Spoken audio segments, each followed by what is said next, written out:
இன்றைக்கு அந்த அந்த கபர்லாம் எதுக்கு? வருமானத்துக்கு. ஒரு யாசின் போடுங்க ஆஜு, போட்டு போங்க. என்ன தரமா, என்ன வேணுமா, பால் வேணுமா, எதுக்கு ஊத்துறதுக்கு? சந்தன குச்சி வேணுமா, இந்த எண்ணெய் அப்படியே ரூட்டிங்ல வரும். வியாபாரத்தை பண்ணி பொழப்பு நடத்துறதுக்கு ஒரு ஆள் கபரை யூஸ் பண்றீங்களா? வெக்கமா இல்ல? ஒரு மனுஷனுடைய அந்த இறப்பை யூஸ் பண்றீங்களா? வெக்கமா இல்ல? அப்படிப்பட்ட உம்மத்தான் நாங்க.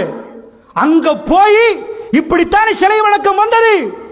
அல்லாஹ்வுடைய நல்லடியார்களே, இந்த சிறுக்கு அதிபயங்கரமான சிறுக்கு. உங்க பிள்ளைகளுக்கு போய் சாப்பிட வைக்காதீங்க, அதுங்களுக்கு அந்த கூச்சத்தை இல்லாமல் ஆக்காதீங்க. பன்றி இறைச்ச வெறுக்கிறீங்களா, அதை விட மகாபாதகமான செயல். அதனால் சொல்லுகிறேன், அந்த மாதிரி வைபவங்கள் காலியாகணும். இந்த மாதிரி கூட்டங்கள் மக்கள் அலை மோதி வரணும். இன்ஷா அல்லாஹ். அல்லாஹ் அக்பர், அல்லாஹ் பெரியவன். இதுதான் இஸ்லாம். அல்லாஹ்வுடைய நல்லடியார்களே, அவங்க வந்து கபர் பக்கத்துல நின்று